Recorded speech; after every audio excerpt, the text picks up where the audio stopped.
جب پوچھا گیا حضور یہ قربانیاں کیا ہیں، فرمایا تمہارے باپ ابراہیم کی سنت ہے، اور فرمایا کہ ان کو خوش دلی سے اللہ کی راہ میں قربان کرو۔ قیامت کے دن یہ اپنے بالوں کے ساتھ، اپنے سینگوں کے ساتھ اور اپنے کھروں کے ساتھ آئیں گے، اور یہ بھی ارشاد فرمایا کہ کل پل صراط پر یہ سواریاں بن کے تمہیں پل صراط سے پار لگائیں گے۔ اور جب قربانی کے لیے کوئی شخص جانور خوش دلی کے ساتھ رضائے الہی کے حصول کے لیے ذبح کرتا ہے تو اس جانور کا خون زمین پر گرنے سے قبل یہ عمل قبول کر لیا جاتا ہے۔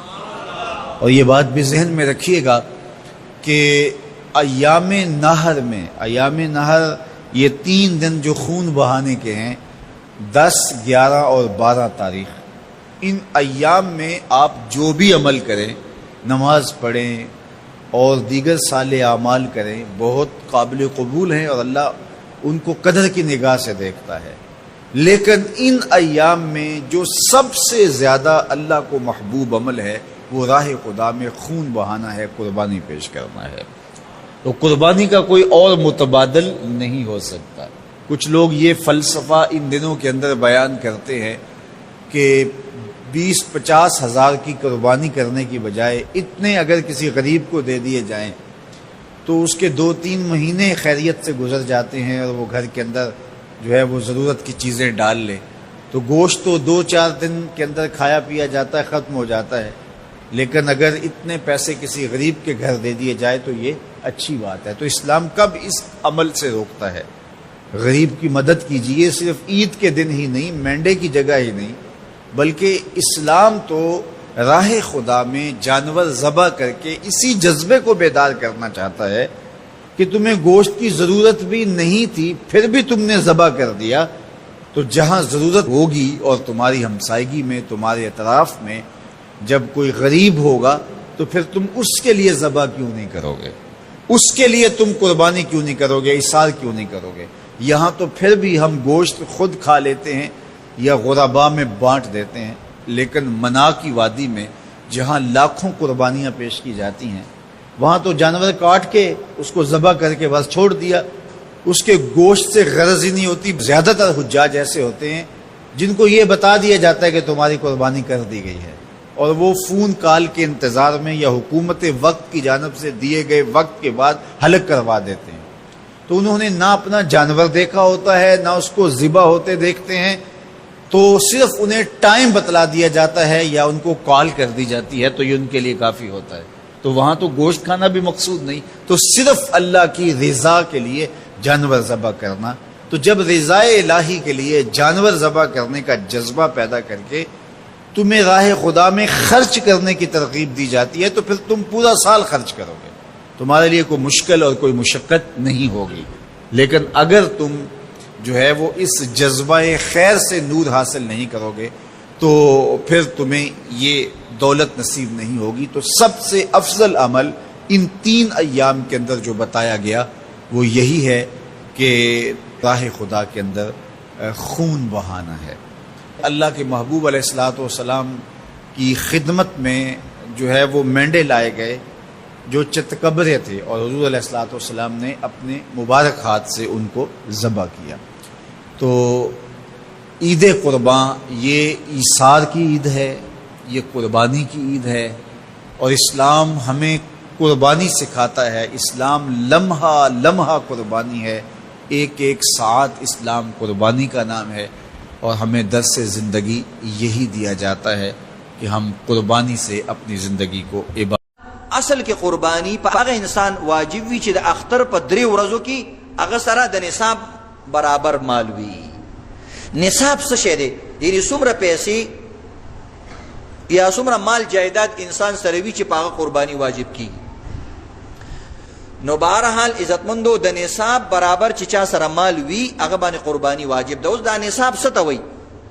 نصاب یو خاص مقدار دی چې کم الک سره بالغ، کمی جنئی سرا، کمی خزی و کم سڑی سرا، اجیدے کا غیر اجیدے، د سره چې کم دی 7.5 تولې سونه وي، یو سړی دی 7.5 تولې سونه ده ورسره، ښځې ورکړې ده که په لاکر کې ایښې ده که چا سره یې ایښې ده، او که ګوتمې مطمې ځان له دې کړۍ جوړې کړي، بعضې هلکان هم ځان نه ښځې جوړې کړي، کړۍ مړۍ ته جوړې کړي اچولي، چرسې کړي، دغه ګناه ده، خو سونه خو د سره شته که نه. نو چې کوم سړي سره یا کومې ښځې سره سونه ده، یعنې خاوند وله مهر کې ورکړې ده، یا د پلار وله چې راتلو د کور نه یې وله ورکړې ده، یا خپله سیلري و جاب یې و په خپله ځان له اخیستې ده، یا خاوند وله روپۍ ورکړې وې جمع کړې وې داسې اخیستې ده، یا د خاوند دوستانو ملګرو خاوند له ګفت کې ورکړې وه، یا د ښځې له ورکړې ده، خو چې د ښځې ملکیت کې ده، که د دې ښځې خاوند ژوندی دی او که مړ دی، که بچي شته او که نشته، او که په بدن روغه ده او که ناروغه ده، دې ښځې سره چونکې مال شته او د قربانۍ تعلق مال سره دی، دا به قرباني کوي چې 7.5 تولې سونه چا سره وي، یا د دې نه زیاته. چې کم انسان سره د 7.5 تولې نه کم وي، یو ښځه ده یو سړی دی 6 تولې 3 تولې 2 تولې 2.5 تولې 1 توله نیمه توله سونه ده ورسره، نو د دې 2 صورته دي چې کم سړي سره یا ښځې سره د 1.5 تولو نه کمه سونه ده، سره زر دي، خو دې سره پیسې شته نغدي، د اختر په ورځو کې وله پیسې رالی، په دغه ښځه باندې او په دغه سړي باندې که کمه سونه ده ورسره بیا هم پې قرباني کول فرض هغه واجب دي. ځکه دا بیا چاندۍ ته راوړي، د چاندۍ نصاب یا مثلا د چاندۍ نصاب یو انسان دا دی نقد روپۍ، یو سړی وایي ښځې سونه باندې خو پوه شو، خو نقدي روپۍ چا سره څومره وي، مثلا یو ښځه ده هغې سره سونه نشته دی، نو موږ وایو چې کوم الک سره چې دا بالغ دی، که دله پلار خرچه ورکوي یو کار څه خبره ده، خو د ځان لرو یو کشت اغستی انجمن یې اغستی دی او ټاکو یې اغستی، څوک ورته ټاکو وایي، څوک ورته انجمن وایي، څوک ورته کشت وایي، او په دې کې پیسې جمع کوي، یا هغه سورې بکسا بعضې ښځو سره سورې صندخي هغې کې پیسې جمع کوي، یا بعضو ښځو سره چې کوم دی هغه د کپړې تیلی وي، او یا تا سره مثلا تا سره ایزي پیسه اکاؤنٹ دی، اوس خو اسانه غوض او الکانو سره په موبایل کې پیسې پرتی وي، او جاز کیش اکاؤنٹ دی د سره، او یا بل د سره اکاؤنٹ دی په موبایلونو کې اکاؤنټونه، چې کم الک سره 52 تولې چاندي عمر روپۍ وي، 52 تولې چاندي تقریبا 57,000 باندې سمثینګ دغسې مخکې رستو کېږي، یعنی د 50,000 نه بره او د 80,000 نه کم دومره روپۍ چې کم الک سره د اختر په ورځو کې وي، یا کمې ښځې سره وي، مثلا یو جینۍ ده او ماماګانو کاکاګانو ولې عیدي را جمع کړه، د اختر په ورځو کې دومره روپۍ ورکړې، 10,000 ولې یو کاکا ورکړې، 10,000 بل ماما ورکړې، الګ دی وروره 50,000 50,000 روپۍ ورته راغونډې شوې، او اختر لا ختم نه دی، په ده باندې په دغه ورځ باندې قرباني واجب شوه. نو که پلار وله قرباني کړي خو صحیح ده، که نه کړي په دغه ورځ باندې بچې ته چیري ګټ پسې ګرځي، نو دا یاد لرئ عزتمن. نو بهرحال چې کوم انسان سره دومره روپۍ وي یا او سره سونه لګه ده، خو نقدي روپۍ او سره که 100 روپۍ مشته، بعضو عالمانو لیکلي دي چې بیا هم دا قرباني کوي، ځکه نیمه توله سونه په 50,000 روپۍ ده، نو ځه چې 100 روپۍ د سره نو بیا خو تقریبا چاندۍ نصاب ته نه رسي، خو چې چا سره تقریبا پاو کم یو توله سونه وي او 100 روپۍ سره نو په هغه باندې قرباني ضروري ده. نو خپل جوبونه نن نه پس لټوئ، او ما ته څه وویل که د اختر په ورځ هم دله چا پیسې درکړي او تاله درکړي چې ستا شوي، نو قرباني په تا باندې لازم ده. نو نن درته دا یو مسله بیان شوه چې قرباني په چا باندې لازم ده. بیا قرباني کې کال تېرېدل ضروري نه دي چې په دغه ورځ پیسې باندې رالې هم ته قرباني کې. بل قرباني یو بله اهم مسله دا ده چې کوم انسان سره د ضرورت نه زیات څیزونه په کور کې پراته وي، یو خو ضرورت دی ستا کور دی، ستا پکې دی، اے سی دی، دا ستا ضرورت سامان، بعض وخت کې اسې سامان سره څه پروت وي، مثلا اے سی دی، نوی اے سی راوړو او بل اے سی هلته ګوټ کې اسې پروت دی، جامو وینځلو ماشین یې نوی راوړو هغه بل ماشین اسې پروت دی، او دغرنګې په کور کې ضرورت مثلا 3-4 جوړې 5 جوړې جامې اغوستې دي، یو جوړه به دا ګنډي، دا نور اسې د ضرورت نه زیات دي، ضرورت نه زیات څیزونه پراته دي، او یو غړی استعمال لپاره شته، بل ضرورت نه زیاته پراته ده، یو موبایل شته، بل موبایل اسې د ضرورت نه زیات ساتلی دی، د دې جینکو لپاره ساتلی چې دا پلار ته نه ښایي چې دې باندې خو به خاص خاص میسیجونه کوو، نو دا خو ضرورت نه زیات شو که نه، دغه ضرورت خو ستا په دې بل موبایل پوهېږي، خو ته خو د پلار نه یېرېږي دغه دې ساتلی، نو دا د ضرورت نه زیات موبایل شو، دغه ضرورت کې نه راځي. د دې څیزونو قیمت که 52 تولې چاندي 50-50 زرو ته ورسېدلو بیا هم په تا باندې قرباني لازم ده. وہ ایک صاحب قربانی کے بارے میں پوچھنے لگے, قربانی کے بارے میں, یہ ابھی قربانی آنے والی ہے نا, تو اس میں بھی یہی اعتراضات, یار اتنا پیسہ غریبوں کو کھلا دیا جاتا ہے بھائی, ایک ایک گھر میں 2-2 لاکھ 1.5 لاکھ 1 لاکھ کی قربانی ہو رہی ہے, ایک جانور کٹتا ہے نا, اور اس کا گوشت 3-4 دن میں کباب بنا کے کھا پی کے ختم. اتنا پیسہ اگر ہم IMF کو دے دیتے تو ہمارا اتنا قرضہ ادا ہو جاتا. اتنا پیسہ اگر ہم جہیز کے لیے جمع کر لیتے, لاکھوں بچیوں کی شادیوں کا انتظام, بولتے کیوں نہیں بھائی, ہو جاتا. بہرحال بہت کچھ ہو سکتا تھا نا. اتنا پیسہ ہم اپنے بچوں کی پڑھائیوں پہ لگا دیتے تو بچے, ہمارے ملک سے جہالت کا خاتمہ ہو جاتا. اتنا پیسہ یوں کر دیتے تو یوں ہو جاتا, یوں کر دیتے. اور اگر چلو گوشت ہی میں خرچ کرنا تھا, بھائی علماء کہتے ہیں نا غریبوں کو گوشت کھانے کو مل رہا ہے, تو اتنا پیسہ گوشت خرید کے اسٹاک کر دیتے اور پھر پورے سال آرام سے تقسیم ہوتے. یعنی گورنمنٹ یہ اعلان کرتی بھائی قربانی کی مد میں سب اتنے پیسے جمع کرائیں, 50,000 ہم کرا دیتے, 1 لاکھ رفیع بھائی کرا دیتے, 1.5 لاکھ فلاں کرا دیتا, اور یہ کرا کے گورنمنٹ یا کوئی کمیٹی بن جاتی جو کہتی اب ہم ایک دن میں نہیں بلکہ پورے سال میں ڈیوائیڈ کر کے جانور ذبح کر کے غریبوں میں بانٹتے رہیں گے, اس سے غریبوں کو فائدہ زیادہ ہوتا. بھائی 3 دن میں ہی آپ نے لاکھوں کروڑوں جانور کاٹ دیے, اس میں تو ضائع بھی بہت ہوتا ہے نا. ارے اس کو اسٹور کر کے, بھائی یہ گائے مفتی صاحب کی ہے, یہ گائے فلاں کی ہے, یہ گائے فلاں کی ہے, اب یہ بس اللہ کے نام پہ ہو گئی ہے, اب بوقت ضرورت بقدر ضرورت جب ضرورت ہوگی یہ گائے کٹتی رہے گی, راشن بٹتا رہے گا غریبوں میں. یہ 3 دن کے اندر ہی کیوں, 3 دن کے اندر اتنا جانور جب آپ کاٹتے ہیں تو فائدے کے بجائے نقصان, بولو نا, زیادہ ہوتا ہے. معاشی لحاظ سے جانور کے گوشت کی قیمت بہت زیادہ اوپر چڑھتی ہے, جو ظاہری کیلکولیشن بتاتی ہے, حقیقت تو اللہ ہی جانتا ہے. ارے مجھے ایک بات بتاؤ نا یار, یہ بات بھی سمجھانا کوئی مشکل کام ہے. دیکھو آپ کے پاس 3 لاکھ روپے پڑے ہوئے ہیں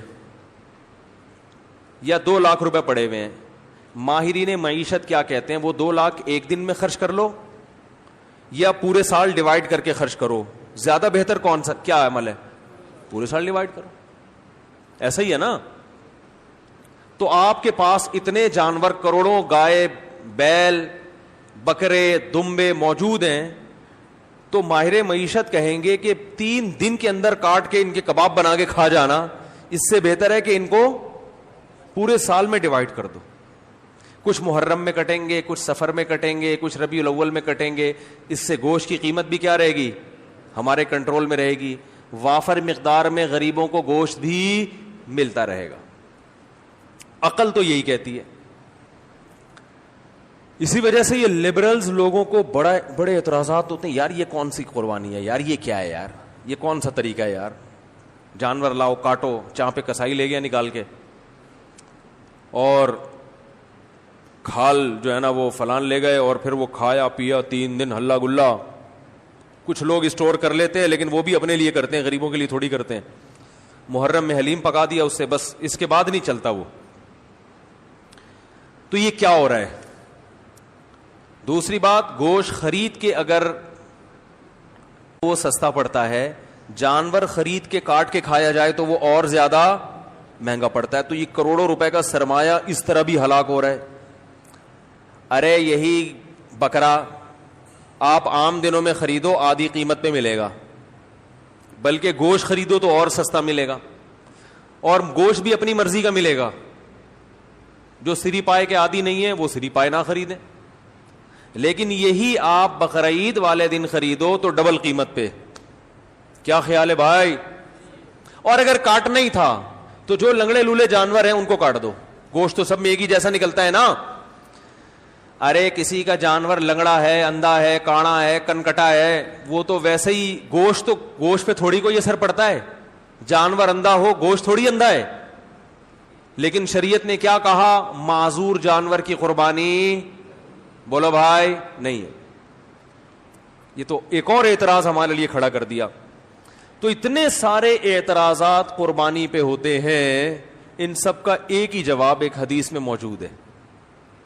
صحابی نے پوچھا یا رسول اللہ یہ قربانی کیا ہے؟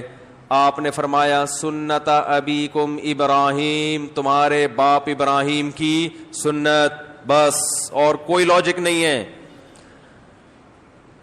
جب اللہ نے ابراہیم علیہ السلام کو حکم دیا بیٹے کو ذبح کرو, تو اس کی کوئی لاجک سمجھ میں آتی ہے؟ ابھی تو گائے کاٹنے کا کہا جا رہا ہے, بیٹا کاٹنا تک کا تو کوئی تک بنتا ہے ہی نہیں. بھائی بیٹے کو کاٹنے کا حکم دیا جائے, یہ کسی لبرل کو آپ سمجھا سکتے اس کی حکمت ہے؟ بھائی اقوام متحدہ کو قائل کر سکتے ہو کہ بیٹا کاٹنا بھی اس کی کوئی تک بنتا ہے اس کا؟ وہ مانیں گے؟ ہے بھائی کسی کو بھی بٹھا کے سمجھاؤ یار فلاں کو اللہ نے حکم دیا بیٹا کاٹو, تو آپ فوراً کہو گے یار ہو سکتا ہے وہ بیٹا چور ہو معاذ اللہ, یا وہ بیٹا اتنا بڑا مجرم ہو کہ اس نے کئی لوگ کاٹ چکا ہو. تو اب باپ کو کہا جا رہا ہے اس بیٹے کو کاٹو تاکہ مزید لوگ نہ کٹیں, ڈاکو ہو چور ہو ہے نہ. بھائی وہ بیٹا بھی کون ہے؟ اسماعیل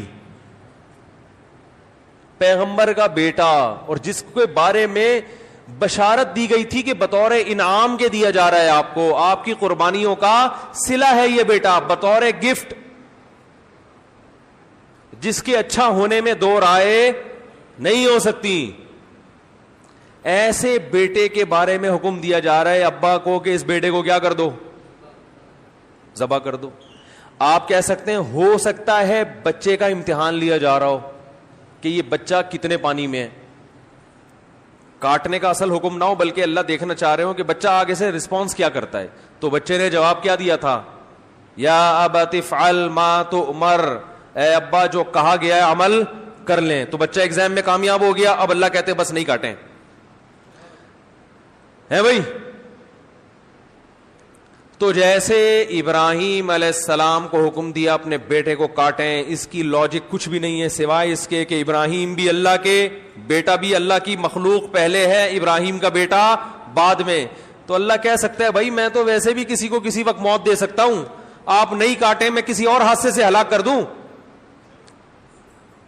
یہ تو مجھے اختیارات ہے نا, دیا بھی تو میں نے.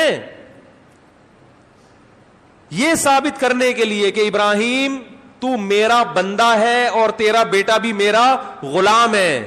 غلام کو جب حکم دیا جاتا ہے تو اس کے پاس کیوں کا آپشن نہیں ہوتا, بس یہ ثابت کرنے کے لیے کاٹو. تو ہمیں حکم دیا جا رہا ہے کہ بیٹے مت کاٹو بلکہ بیٹے تو مزید پیدا کرو, نسل بڑھانے کا حکم ہے نا. لیکن بیٹے کے بدلے میں جانور کاٹو. اور اس جانور پہ جو اعتراضات ہوں کہ کیوں کاٹنے کا حکم دیا جا رہا ہے, اتنے پیسے سے غریب کی شادی کرا دیتے. ایک تو غریب کی جب بھی مثال آتی ہے شادی کی آتی ہے بیچارے کی مثال, کیونکہ غریب کے ہر مسئلہ حل ہوتا ہے, شادی نہیں ہوتی بیچارے کی. غریب کو روٹی بھی مل جاتی ہے, لوگ زکات فطرہ دے دیتے ہیں غریبوں کو, میں نے دیکھا ہے, بلکہ دیتے ہی غریبوں کو ہیں, تلاش کر کر کے غریبوں کو دیتے ہیں. ہر کام علاج بھی ہو جاتا ہے. غریب کا مسئلہ اٹکتا کہاں ہے؟ رشتہ لینے جائے گا, جتنا بھی ترس آ رہا ہو نا آپ کو, آپ بولے گے بھائی تو یہ 1 لاکھ مزید لے لے, پتلی گلی سے نکل یہاں سے, بیٹی نہیں دوں گا. تو غریب کے سارے مسائل کہاں کے کھڑے ہوتے ہیں. اس لیے میں مثال دیتا ہوں, غریب کی شادی نہیں ہوتی اس کی بیچارے کی, رشتہ نہیں دیتا کوئی, تو غریب بھی نہیں دے رہے ہوتے. کمال کی بات یہ غریب بھی نہیں دے رہے ہوتے اس. تو اس لیے میری زبان سے نکلتا ہی یہی لفظ ہے ہمیشہ. ہاں تو میں یہ عرض کر رہا تھا کہ لوگ کہہ سکتے تھے کہ یہ جو تم نے 1.5-2 لاکھ کا بیل خریدا ہے, اس سے کسی غریب کی شادی کرا دیتے, یا کھانا کھلا دیتے, یا کسی غریب بچی کو جہیز دے دیتے, یا فلانا کر دیتے, تو ڈمکانا کر دیتے. تو آپ ان سے بولو بھائی جب ابراہیم علیہ السلام کو اللہ نے حکم دیا تھا بیٹے کو ذبح کرو, تو ابراہیم علیہ السلام بھی اس قسم کے اشکال اگر کر لیتے تو وہ اللہ کے خلیل نہ بنتے, وہ معاذ اللہ نقل کفر شیطان کے دوست بن جاتے. تو آپ مجھے بھی شیطان کا دوست بنانے کی کوشش نہ کریں. اللہ نے حکم دیا کہ کاٹو تو میں کیا کروں گا؟ کاٹوں گا. اور حج میں تو اس سے بھی زیادہ عجیب معاملہ ہوتا ہے. یہاں تو ہم گوشت کھا بھی لیتے ہیں, کھلا بھی دیتے ہیں. مینا میں جو کروڑوں لاکھوں جانور ذبح ہوتے ہیں وہ تو بےچارے اکثر ضائع ہو جاتے ہیں. لیکن عقل پرستوں کو اللہ نے یہاں ایک جواب دیا ہے کہ تم جو یہ فلسفے کیلکولیٹر لے کے بیٹھتے ہو نا کہ اتنے جانور اگر یوں ہو جاتا تو ہر سال اگر کٹتے تو ایکچولی گوشت کی قیمتیں کنٹرول میں رہتی ہیں اور ایکچولی یوں ہوتا اور اس سے اتنے غریبوں کے پیٹ بھر جاتے اور اس سے تو جانور ختم ہوتے ہیں. تو اللہ نے ابراہیم علیہ السلام کی سنت میں بتا دیا کہ ابراہیم نے اپنے بیٹے کو ذبح کرنے کے لیے لٹایا تھا نا, تو سب سے زیادہ نسل چلی کس کی ہے؟ اسماعیل کی. اور برکت کس میں ہوئی؟ اسی بیٹے میں. آئی بات سمجھ میں؟ کوانٹٹی کے لحاظ سے بھی اور کوالٹی کے لحاظ سے بھی. آج بھی دنیا میں خاندان افرادی قوت کے لحاظ سے سب سے زیادہ سید ہیں دنیا میں, جن کو شاہ بھی کہا جاتا ہے, سید بھی کہا جاتا ہے, افرادی لحاظ سے بھی. اور روحانی اعتبار سے سید الانبیاء محمد صلی اللہ علیہ وسلم اللہ نے حضرت اسماعیل کی اولاد میں پیدا کیے. تو پتا چلا کہ بھائی جو اللہ کے لیے کٹے گا بڑھے گا بھی, بولو نا وہی. کتے تو 12 بچے دیتے ہیں اور کئی سال ہو گئے کہ KMC والے نہیں مار رہے, پھر بھی اتنے نہیں ہوئے ہیں بھائی, یہ تو اللہ کا فضل ہو گیا. لیکن گائے, بیل, بکرے, دمبے روزانہ کروڑوں کی تعداد میں کٹتے ہیں, اتنے کہ ہمارے تصور سے جب بھی شنواری آؤ گے 8-10 بکرے لٹکے ہوئے نظر آئیں گے آپ. ہر ہوٹل پہ یہی ہے. او بھائی سال میں ایک بچہ دیتی ہے بکری یار. گروتھ ریشو کیا ہے؟ ایک بچہ سال میں. کٹ روزانہ رہا ہے, روزانہ. کمیلا جاؤ نا کبھی, کراچی کے کمیلے جاؤ, روزانہ بچڑے 2 دانت کے لائن لگی ہوئی ہوتی ہے. او بھائی یہ تو 2 سال میں ایک پیدا ہوتا ہے. یہ مرغیوں کی طرف 24 انڈے تھوڑی دیتی ہیں بکریاں اور گائے کہ 24 بھینسیں نکل رہے ہیں اس میں سے. اتنا کٹ رہا ہے, اتنا کٹ رہا ہے, اتنا کٹ رہا ہے. اور پھر بقرعید کے 3 دنوں میں دیکھو اور پھر حج میں دیکھو, ختم ہونے کا نام بولو بھائی نہیں لے رہا. یہ ہے کوانٹٹی کے اعتبار سے برکت. اور کوالٹی کے اعتبار سے برکت دیکھو, جو طاقت صحت اللہ نے ان 4 جانوروں کے گوشت میں رکھی ہے وہ کسی اور کے گوشت میں نہیں ہے. مرغی کھانے سے طاقت, بول لو, مرغی کچھ نہیں بگاڑ سکتی آپ کا. ان مرغیوں میں دم ہی ختم ہو گیا ہے. یہ آپ کو کیا, آپ ان کے خلاف جتنا بھی احتجاج کرو یہ کچھ نہیں کرے گی. بکرے کے خلاف بولنے سے پہلے سوچنا صحیح ہوتا. روحانی برکت بھی ہے. میں اکثر ایک مثال دیتا ہوں نا, وہ ہم جب چھوٹے بچے تھے تو شعیب اختر تھا بہت فاسٹ بالر, تو اس کی بالنگ کا سنتے تھے. میں تو نہیں دیکھتا تھا اس وقت ٹی وی, تو سنتے تھے بہت فاسٹ بالر ہے. تو اس دور میں انڈیا کے کسی شعیب اختر, کیا میں نے بولا, ایکٹر بولا, ایکٹر نہیں کھلاڑی. انڈیا کے اس دور میں کسی کھلاڑی کا انٹرویو آیا کہ پاکستان کے پاس اتنے فاسٹ بالر ہیں, آپ کے پاس کیوں نہیں ہے؟ تو انڈیا کے اس کھلاڑی نے کہا کہ شعیب اختر گوشت کھاتا ہے, ہم گوشت, بولو بھائی, نہیں کھاتا. واگا بارڈر پہ چلے جاؤ, گوشت کا سبزی سے مقابلہ آپ کو نظر آئے گا وہاں. میں 2 دفعہ واگا بارڈر پہ گیا ہوں, بار بار دل چاہتا ہے, لیکن اب چونکہ ذرا مشہور ہو گئے تو ہر آدمی وہ پھر تصویریں لے کے ڈالنا شروع کر دیتے ہیں اور ایک عجیب ہی. تو واگا بارڈر پہ آپ جائیں, ایک طرف گوشت نظر آئے گا, دوسری طرف بولو بھائی سبزی. آوازوں میں دم دیکھو, ایک کی دھاڑ جیسے شیر دھاڑ رہا ہے, قد ہے بھائی جیسے بیل. تو یہ برکت کس کی ہے؟ گوشت کا مقابلہ سبزی سے دیکھنا, سبزی سے کرنا ہے تو ابھے نندن کی چائے دیکھ لو. ایک سبزی کھا کر اڑا تھا ہے بھائی ہوا میں, اور ایک بولتے کیوں نہیں یار, اس میں تو کوئی کچھ نہیں, کوئی پابندی نہیں ہے یار, آپ تو گوشت کھاتے ہو نا. ایک نے سبزی کھائے تھے ٹماٹر, جس پہ پھر ہم پہ پابندی لگائے گی کہ ٹماٹر پہ پابندی لگا رہے ہیں ہم. لگا دو پابندی, گائے پہ پابندی نہ لگانا. انڈیا نے دھمکی دی تھی نا ہم تمہارے ٹماٹر بند کر دیں گے, تو ہمارے یہاں تو ٹومیٹو کیچپ میں ٹماٹر نہیں ڈلتا. ہمارے یہاں تو ٹومیٹو کیچپ میں نہیں ڈلتا ٹماٹر, وہ پتہ نہیں کیا ڈل رہا ہوتا ہے. تو ٹماٹر بند کرنے سے ہمارا کوئی نقصان نہیں ہے. انڈیا سے جو گائے آ رہی ہیں اور وہ بیل آ رہے ہیں نا, جو ہندو نہیں کھاتے, یہ آپ بہت اچھا کرتے ہو, بہت اچھا. آپ گائے کو اپنی ماں سمجھو, گائے کی سیوا کرو, سجدہ کرو گائے کے سامنے, ہمیں کوئی اعتراض نہیں ہے, کیونکہ آپ کھاؤ گے تو ہمارے لیے کھانا مہنگا ہو جائے گا تھوڑا سا. تو اگر آپ یہ دھمکی دیتے کہ ہم پاکستان کو قربانی کی گائے بند کر دیں گے تو ہم پریشان ہوتے. بھائی ہمیں تو واہگہ بارڈر پہ آپ کے خلاف جو نعرے لگانے پڑتے ہیں وہ گائے کا گوشت کھائے بغیر ممکن نہیں ہے. ہمیں جو اڑتے ہوئے جہازوں کو کنٹرول کر کے زمین پہ لا کے پائلٹ کو چائے پلا کے واپس بھیجنے کا عمل ہے, یہ گائے کا گوشت کھائے بغیر ممکن نہیں ہے. گائے بند نہ کرو ہماری. اب مجھے ڈر ہے کہ وہ بھی گائے کھانا نہ شروع کر دیں یہ بیان سن کے, لیکن ان کو ٹائم لگے گا. آج اگر وہ ہندو گائے کھانا شروع بھی کرتے ہیں تو وہ تو ظاہر ہے ان کی جین میں شامل ہونے میں 5-6 صدیاں بھی گزریں گی. ہم تو ہزاروں سال سے کھا رہے ہیں بھائی. ابھی آپ کو گائے کھا کے بھی ہمارا مقابلہ کرنے میں 200-400 سال لگیں گے. یہ گائے,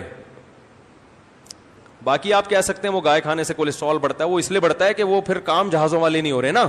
سارے تھوڑی ابے نندن کے مقابلے میں ہوا میں یا واگا بارڈر پہ پریڈ کر رہے ہیں. زیادہ تر تو گائے کھا رہے ہیں اور کمپیوٹر کے آگے بیٹھ گئے, بس یہ انگلیوں کی جو مسل ہے نا ان کی ایکسرسائز ہو رہی ہے.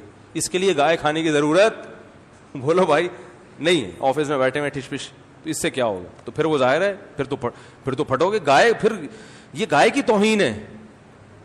یہ جو گائے کا گوشت کھانے سے کولیسٹرول بڑھتا ہے, یہ گائے کے گوشت کی توہین کی وجہ سے بڑھتا ہے. کیا آپ نے بڑا گوشت کھایا, کام بڑے نہیں, کام چھوٹے چھوٹے, مرغیوں فارمی مرغی جیسے کام کر رہے ہیں آپ, اس لیے کولیسٹرول بڑھتا ہے, ہارٹ اٹیک ہوتا ہے.